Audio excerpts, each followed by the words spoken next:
जय गणेशाय नमः। जय मां सरस्वती। जय मां बंगलामुखी। आज से क्लास 11th के लिए जो बच्चे 10th का एग्जाम दे चुके हैं, घर बैठे होंगे लॉकडाउन के कारण, और उसमें भी जो निम्न वर्गीय, मध्यम निम्न वर्गीय परिवार है,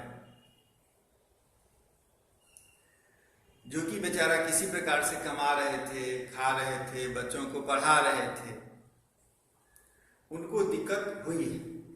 जैसे हम अपने निम्न मध्य बड़े परिवार में से हैं, इसलिए समझ रहे हैं दूसरों की मजबूरी। इसलिए हम सोचे हैं कि हाँ, कुछ घर बैठे ही, जैसे बिहार बोर्ड वाले हैं, चाहे सीबीएसई वाले हैं, चाहे आईसीएसई बोर्ड वाले हैं, तो घर बैठे ही कुछ न कुछ काम करें। ठीक है, तो क्लास 11th के लिए ट्रिग्नोमेट्री शुरू कर रहे हैं। अपने यहाँ के जो बच्चे हैं वो तो 8, 9 में कर लेते हैं, 9, 10 तक आते आते उसका 11th हो जाता है। उसमें भी जो कुछ बचे हुए हैं क्या वो, और जो बाहर के बच्चे हैं वो इसका लाभ उठा लें। ठीक है, जब तक लॉकडाउन है, उसके बाद तो समय नहीं रहेगा मेरे पास। उसके बाद भी यदि आप चाहिएगा तो संपर्क कर सकते हैं, कुछ अलग व्यवस्था किया जाए। ठीक है, नहीं, यदि आप जिस शहर में हैं, जिस कंट्री में हैं, वहां है, हो जाएगा व्यवस्था, तो आप कीजिएगा। तो आज हम आ जाते हैं ट्रिग्नोमेट्री। ठीक है, स्टार्टिंग वाला तो 8, 9 में है। ट्रिग्नोमेट्री मैथ का एक ब्रांच है। बार बार एक चीज हम लिखते हैं मैथ वालों के लिए या किसी भी बच्चा के लिए, हम एक स्लोगन बना के रखे हुए हैं, strong algebra, strong trigonometry, strong trigonometry, strong calculus, strong calculus, strong maths, strong maths, strong all other sciences, then your life is happy. यही हम लोगों का फॉर्मूला है। इसमें जो यहाँ के बच्चे हैं वो तो समझ रहे हैं, जान रहे हैं। मेरा अपना शुरू से ध्येय रहा, आज 30 साल हो गया हमको पढ़ाते पढ़ाते, 30 साल से भी ऊपर हो गया, कि बच्चा को यदि जीवन में आगे बढ़ना है और 10 तक वो अपने आप को किस डायरेक्शन में जाना है, क्या उसका एम है, ठीक है, वह सोच लेता है। 7, 8 में ही सोच लेना चाहिए। तो मैथ से रिलेटेड जो भी कंपटीशन है, मैथ से रिलेटेड जो भी कंपटीशन, हम ये नहीं कह रहे पार्टिकुलर कि आईआईटी हो, चाहे एमबीबीएस हो, चाहे आईएएस हो, चाहे कुछ भी हो, नहीं, 10 तक का जो मैथ है उस सब में है, उतना तो सबको करना होगा। वह जीके का काम करता है, ये बात पहले भी बता चुके हैं। और अब 11th 12th का भी बहुत सारे कंपटीशन में देने लगा। यदि आपका मेन एम है इंजीनियरिंग, आईआईटी, एमबीबीएस, ये सब है, तब तो है ही मेन, नहीं तो अदर के लिए भी मस्ट हो चुका है ट्रिग्नोमेट्री। एक बात और बताना था, मेरे हिसाब से बच्चे को यदि 7, 8 में है, ठीक है, 7, 8 तक और हाफ 9, मेरे कहने का मतलब हुआ हाफ 9 तक, आप जितना भी अलजेब्रा है उसको मजबूत कर लीजिए। अलजेब्रा आप जितना मजबूत करना है उतना मजबूत कर लीजिए। और हाफ 9 से, ठीक है, और हाफ 10 समझिए, तब तक आप जितना ट्रिग्नोमेट्री मजबूत करना है कर लीजिए। आपका जो सब्जेक्ट है पूरा वो तो चलता ही रहेगा, एक्स्ट्रा टाइम में एक्स्ट्रा काम आपको ही कर लेना। ठीक है, जितना ट्रिग्नोमेट्री है, माने जो भी हम कह रहे हैं अलजेब्रा या ट्रिग्नोमेट्री, वह हम बता रहे हैं आपको 11th 12th लेवल तक का। ठीक है, उसके बाद आप कैलकुलस पर आ जाइए, यानी 10th के हाफ से लेकर के और 11th के हाफ तक आपका कैलकुलस हो जाना चाहिए। ठीक है, यदि इस प्रकार से चलते हैं तो आगे का लाइफ आपका आसान है। हम लोगों के यहाँ के बच्चों में, और जैसे पहले हम जाते थे आर के मिशन देवघर पढ़ाने के लिए, डीपीएस बोकारो में हम पढ़ाए हुए हैं, रॉ IIT कोटा में पढ़ाए हुए हैं, तो वहाँ के बच्चे का यही हाल है और इसी प्रकार से वो आगे बढ़ जाता है। जब कंपटीशन का समय आता है तो वह फर्स्ट चांस में निकाल लेता है, हम लोग first chance, second chance, third chance करते रहते हैं। यही अंतर है, इस अंतर को आप बांट लीजिए, फिर काम आसान हो जाएगा। ठीक है,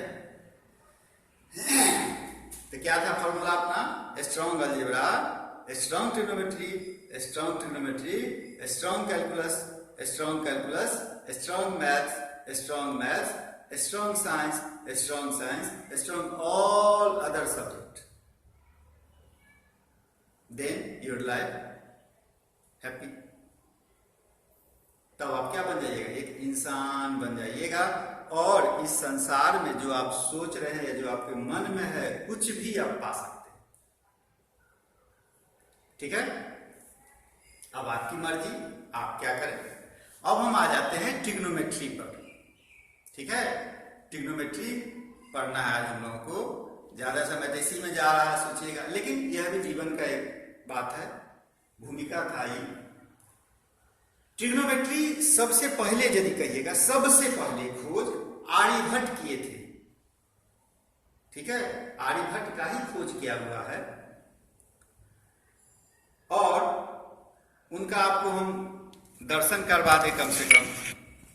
क्या खोज किए हैं तो उनका दर्शन करवाना भी तो जरूरी है। चलिए आर्यभट्ट साहब का दर्शन कर लीजिए।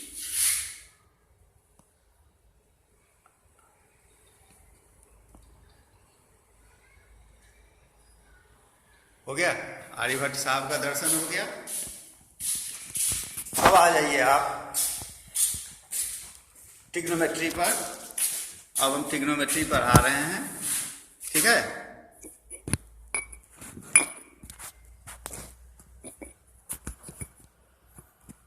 देखिए मेरे पास उतना व्यवस्था तो है नहीं, एक पुराना मोबाइल है, भाई जो है एक छोटा सा 5 साल पहले जो है सो दिया था मोबाइल पुराना, उसी से हम काम चलाते हैं।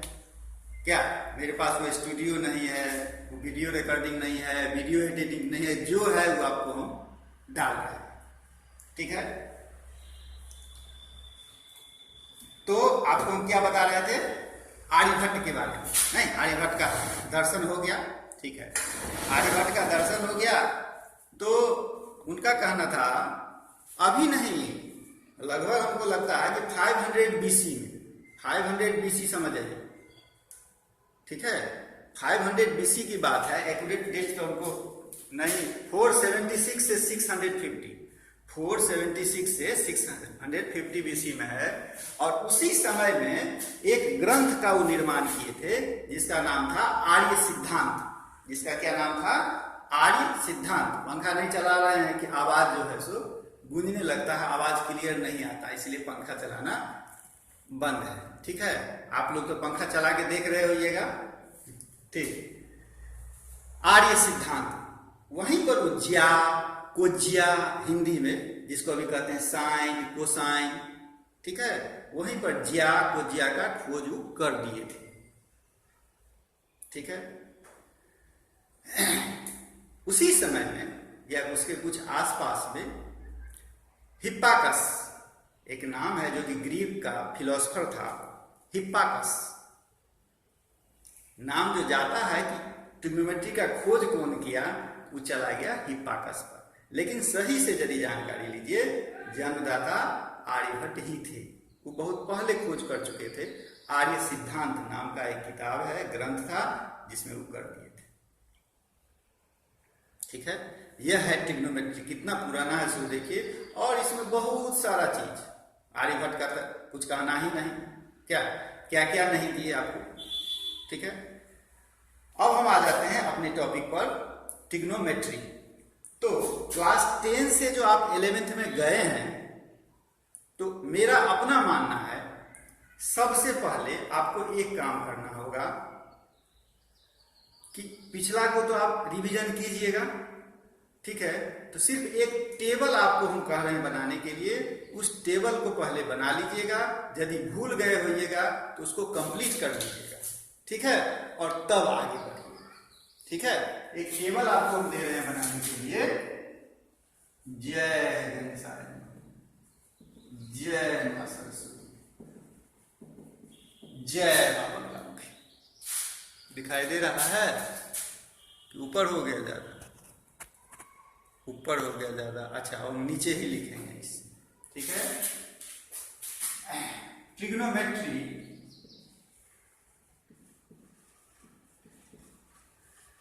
क्लास 11th के लिए, और अपने यहाँ मेरे यहाँ के जो बच्चे हैं वो फाउंडेशन में आते हैं, 8, 9, 10 के बच्चे रहते हैं फाउंडेशन, ठीक है। फाउंडेशन ट्रिग्नोमेट्री 11th, जिसका पार्ट 1 करने जा रहे हैं हम लोग आज। नाम भी याद रखिए, आर्यभट्ट सबसे पहले खोज किए थे, इंडियन थे। नाम से ही पता चल जाएगा, नहीं पता चल जाएगा? नाम लिख याद रखना जरूरी है ना भाई। जन्म दिए, खोज किए, और नाम यदि नहीं रखा है तो दिक्कत हो जाएगी। और यह किस किताब का, ग्रंथ का किए थे? आर्य सिद्धांत। और ज्यादा जानकारी के लिए तो आपके पास गूगल है, ट्विटर है, नेट है, उससे अपना निकालते जाइए। ये इंडियन थे, लेकिन वास्तव में जो दुनिया जान रही है वह हिप्पैकस को। किसको जान रही है? हिप्पैकस को, जो कि ग्रीक का फिलोसोफर था। ये भी बहुत चीज खोज करके दिए, ठीक है। आपको हम पहला काम क्या कहे हैं कि 10 से जो 11th मूविंग स्टूडेंट हैं उनके लिए सबसे पहला काम क्या बोले थे कि एक टेबल बनाओ बाबू, एक टेबल बनाओ, और पिछला को पहले तुम रिवाइज कर लो कि पीछे का तुमको कितना याद है, कि कोरोना में सब भूल गया, ठीक है। टेबल है मेरा साइन थीटा, यही होता है ज्या। कॉस थीटा क्या होगा? कोज्या।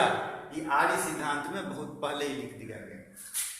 Ten theta, cot theta, sec theta, cosec theta, ठीक है। और यहां हम लिख देते हैं sine theta, cos theta, tan theta, cot theta, sec theta, cosec theta, ठीक है। अब आपको क्वेश्चन क्या है?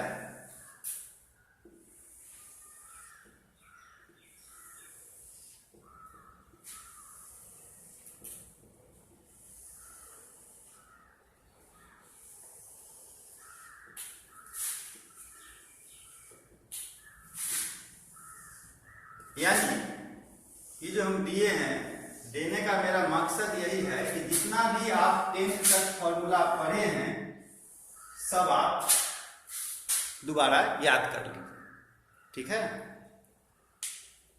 समझ रहे हैं बात मेरा? जैसे साइन थीटा का क्या, साइन थीटा के टर्म में साइन थीटा नहीं, कॉस थीटा के टर्म में क्या हो जाएगा? क्या? Under root 1 minus cos square theta. क्यों? क्योंकि sine square theta plus cos square theta बराबर 1 था ना। तो sine square theta is equal to 1 minus cos square theta, तो sine theta is equal to under root 1 minus cos square theta, ठीक है। इस प्रकार से आपको पहला ही काम टेबल बनाना है। टेबल बन गया, कंप्लीट हो गया, समझिए कि हमको पीछे का रिवीजन हो गया। एक काम चलिए बना लिए होइएगा टेबल। अब आ जाइए दूसरा काम।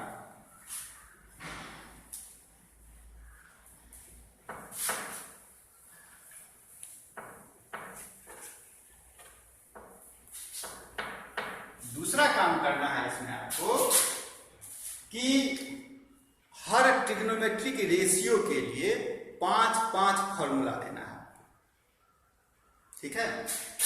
दूसरा पॉइंट है आपके लिए, give 5 formula for each TR. TR means trigonometric ratios. तो साइन थीटा के लिए कोई 5 फॉर्मूला दीजिए आप, कॉस थीटा के लिए कोई 5, कोई भी कर दीजिएगा। टेन थीटा के लिए 5 फॉर्मूला, कॉट थीटा के लिए, सेक थीटा के लिए और कॉसेक थीटा के लिए। ठीक है, ये 2 काम आपको पहले करना होगा। ठीक है, यानी 10th लास्ट। कितना मेहनत किए होइएगा, हो गया 2 लाइन में 10th क्लियर। अब आ जाइए 11th। अब आपका काम है क्लास 11th में आप आ गए, क्लास 11th का ट्रिग्नोमेट्री पार्ट 1। तो सबसे पहले देखिए ट्रिग्नोमेट्री पर कहा इतना जोर दे रहे हैं कि ट्रिग्नोमेट्री आपका हो जाएगा तब ना आप कैलकुलस समझिएगा, कैलकुलस समझिएगा, डिफरेंशिएशन इंटीग्रेशन, तब ना फिजिक्स को समझिएगा, क्योंकि हमारा सिलेबस ही ऐसा बनाया हुआ है। अब बताइए, फिजिक्स स्टार्ट है, अब बिना कैलकुलस का फिजिक्स नहीं समझ सकते हैं। कैलकुलस कहाँ है, 11th में 1 पॉइंट दे दिया, सारा कैलकुलस 12th में है, क्या कीजिए। चलिए, इतना नहीं संभाला जा सकता है, इतना नहीं बोला जा सकता है। पहला पॉइंट 11th का है मेजरमेंट ऑफ एंगल। पहला क्या है,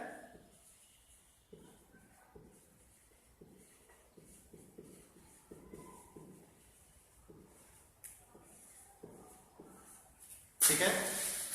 तो मेजरमेंट ऑफ एंगल जो है, अभी तक तो आप एंगल का मेजरमेंट कर रहे थे किस में, सिर्फ डिग्री में नहीं, कहीं कहीं रेडियन भी आ गया। जैसे फिजिक्स में फॉर्मूला पढ़ते theta is equal to L/R, नहीं, फिजिक्स में theta is equal to L/R था ना एंगुलर वेलोसिटी में। चलिए, तो फिजिक्स की बात है। तो 3 टाइप का अभी आपको क्या पढ़ना है, मेजरमेंट ऑफ सिस्टम में, एंगल में 3 सिस्टम है। ठीक है, कितना सिस्टम है, 3 सिस्टम में, यानी 3 प्रकार से डिग्री का मेजरमेंट हो सकता है। ठीक है,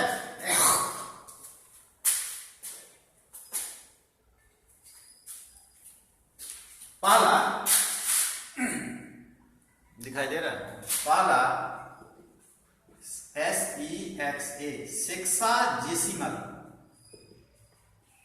सेक्साजेसिमल सिस्टम।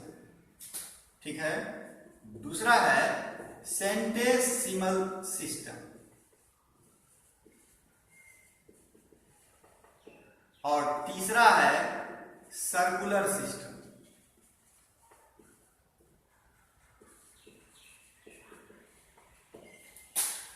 ठीक है, कौन कौन सिस्टम हुआ, सेक्साजेसिमल, सेंटेसिमल और सर्कुलर सिस्टम।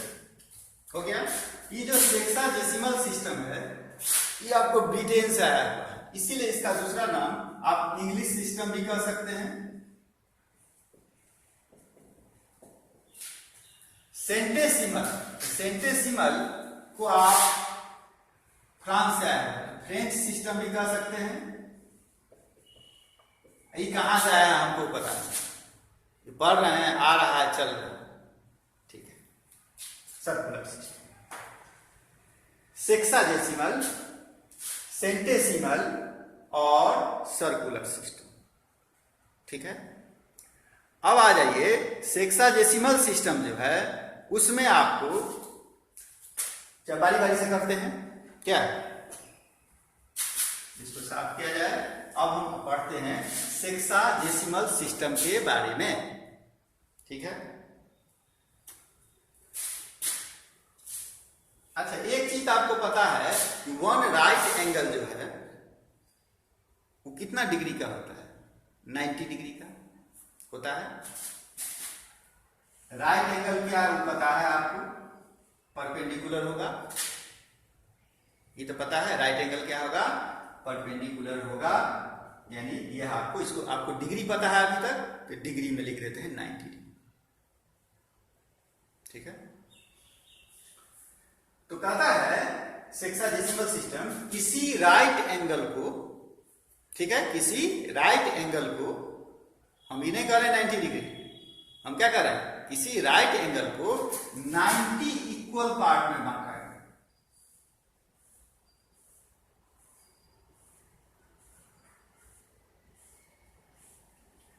तो 90 नहीं है, हम मान लेते हैं कि 90 है। किसी राइट एंगल को 90 इक्वल पार्ट में बांटा गया और ईच इक्वल पार्ट जो हुआ उसी को बोला गया 1 डिग्री। जैसे मान लो ये एक पार्ट हुआ, इसी को बोला गया 1 डिग्री, इसी को हम लोग लिखते हैं 1 डिग्री। इसलिए 1 right angle is equal to 90 degree लिखते आ रहे हैं क्लास 6 से, जब से आप पढ़ते आ रहे हैं। क्या हुआ, एक कितना टाइम हुआ, एक राइट एंगल को 90 डिग्री में बांटी, 90 पार्ट इक्वल पार्ट में बांटे, तो ईच इक्वल पार्ट जो हुआ वह क्या कहलाएगा, 1 डिग्री। ठीक है, यानी 1 right angle is equal to कितना, 90 डिग्री। नहीं होगा, 1 right angle is equal to कितना, 90 डिग्री है। यानी कि क्यों, क्योंकि 1 डिग्री बराबर 1/90 राइट एंगल। ठीक है, अब क्या क्या है, इसका भी सब यूनिट है, इसका भी सब यूनिट है। क्या है सब यूनिट, कि ये जो आप देख रहे हैं एक पार्ट, इसको हम मान लो कि यहां पर लिख लेते हैं थोड़ा सा। ठीक है, ये क्या है, 1 डिग्री, मान यही पार्ट ले लिए ए ओ बी, ये पार्ट हम ले लिए ए ओ बी, ये क्या है आपका 1 डिग्री। इस 1 डिग्री को 60 इक्वल पार्ट में बांटे, इस 1 डिग्री को 60 इक्वल पार्ट में बांटे। 60 तो नहीं हुआ, मान लो इसका जो एक पार्ट हुआ, मान लो इसको m, इसको मान लेते हैं m, ये जो NOM हुआ, ठीक है, क्या देखे, क्या बोले हैं कि 1 डिग्री को 60 इक्वल पार्ट में बांटे, ठीक है, और ईच पार्ट जो होगा वह मिनट कहलाएगा।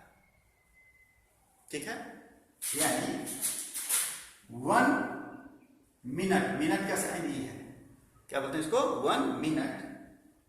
ठीक है, बराबर कितना हुआ, 1 मिनट बराबर कितना हो गया, 1/60 डिग्री। नहीं हुआ, यानी 1 डिग्री इज इक्वल टू कितना, 60 मिनट। ठीक है, इसी प्रकार से अब ये जो NOM है चाहे MON है, इसको हम ले लिए MON। ठीक है, ये जो 1 मिनट है इसको भी 60 दिखाई दे रहा है, इसको भी 60 इक्वल पार्ट में बांटे। ठीक है, क्या बांटे, 60 इक्वल पार्ट में बांटे, और ये ईच पार्ट हुआ, इसको मान लेते हैं हम लोग क्या है, POQ, वह हुआ 1 सेकेंड। वह क्या हो गया, 1 सेकेंड, यानी सेकेंड का ही है, डबल देते हैं ऊपर में 2 लाइन, तो 1 सेकेंड बराबर कितना, 1/60 मिनट। नहीं, इसका मतलब 1 minute is equal to 60 second. मेरा टाइम उठते जाता है तो 25 मिनट तक का बनाते हैं, इसके बाद दूसरा में हम फिर आपको आगे फिर बताएंगे। ठीक है, यानी आपका आया समरी, क्या आया, समरी आया मेरा 1 right angle is equal to 90 degree, 1 degree is equal to 60 minute, 1 minute is equal to 60 second. ये आपका समरी हुआ। ठीक है, अब हम आगे जाएंगे, अगला ट्रिग्नोमेट्री 2 में बताएंगे। ठीक है, जय मां बगला।